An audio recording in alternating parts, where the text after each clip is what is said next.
Hi, I'm Hazel. It's Saturday today, which makes it time to sit down and catch up on the WoW news of the week, what I have been up to, and answer some of your questions. This week, I wanted to briefly cover the China thing you may have heard some rumors about.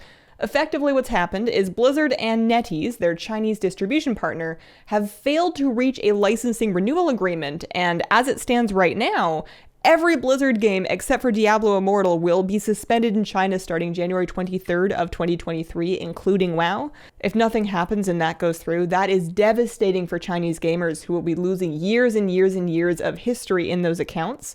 The account information, including character information, is going to be sealed, is the official word in the document.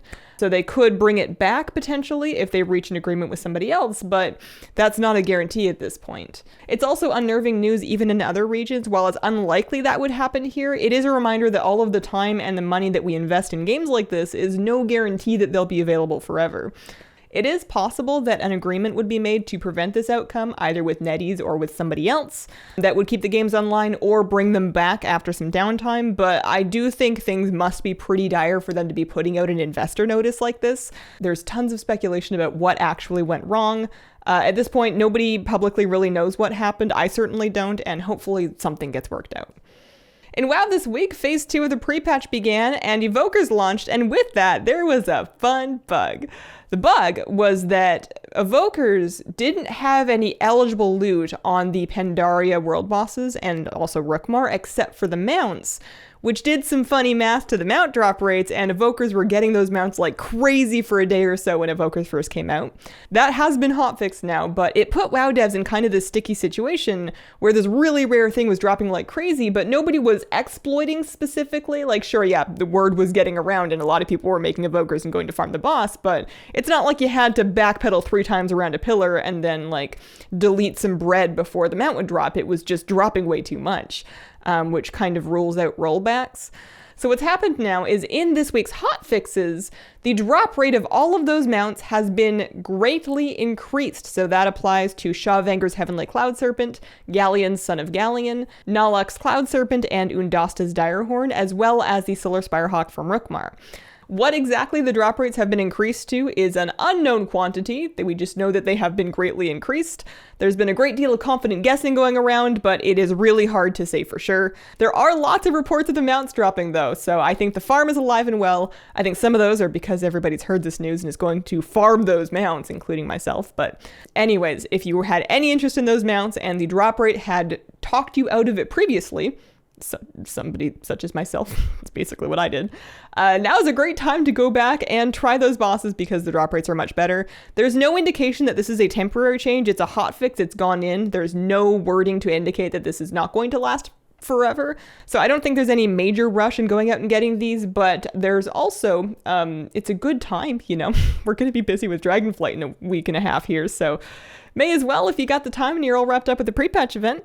If you are going after those mounts, I would say make sure you pick up some bonus rolls for the 4 Pandaria ones. You can kill frogs for a bit on the Timeless Isle to get Timeless coins and Lesser Charms of Good Fortune. You can spend the coins at the Timeless vendor on the Timeless Isle, kind of where you usually spend your time walking stuff, to get Runes of Fate. That's for Nalak and Oondasta. And then you take your Lesser Charms of Good Fortune out to the Nuzao Temple and use those to buy Elder Charms of Good Fortune. Those are for Galleon and Sha. And you can bonus roll those mounts, so that is worth doing if you are farming. There is a bonus roll for Rukhmar, but to my knowledge, it does not have a chance to grant the mount. That is specific to the Pandaria ones, so I wouldn't worry too much about getting WoD bonus rolls. Speaking of the Prepatch event, that came out this week. The Primal Storms event is now live. You can get yourself transmog sets in each armor type. They are recolored versions of the Dragonflight questing sets, but it is a unique colorway to the event. There's a pet, there's a toy, there's catch-up gear, 252 gear that's quite easily available, great for alts, and an heirloom trinket, the Unstable Elemental Confluence. I put out a video guide this week, actually, kind of showing some of the finer details. I will amend that in the video, I said that weapons and jewelry were the only things dropping, and I guess that was just really weird RNG because other stuff can drop from the bosses, all of the pieces can. So if you are going to buy the catch-up gear, make sure that you do so once you are finished farming invasions on that character, because you might get the gear dropping directly, and there's no refunds once you bought it off the vendor. So there's that. People are saying the event is pretty good for alt leveling. People do that by joining alt leveling event groups at any of the invasion points and then basically tagging mobs. It does seem to be pretty fast. People are reporting kind of like 15 to 20 minutes per level, 50 to 60, maybe 10 minutes if they're going really fast. But those aren't crazy different from the numbers people are reporting from just leveling 50 to 60 in Chromie time or with dungeons. So I would say if you want to event level, by all means have at it. But if it is boring you out of your skull, you are not going to take that big of a leveling speed hit by just leveling the old-fashioned way. 50 to 60 is just plain faster now, so keep that in mind.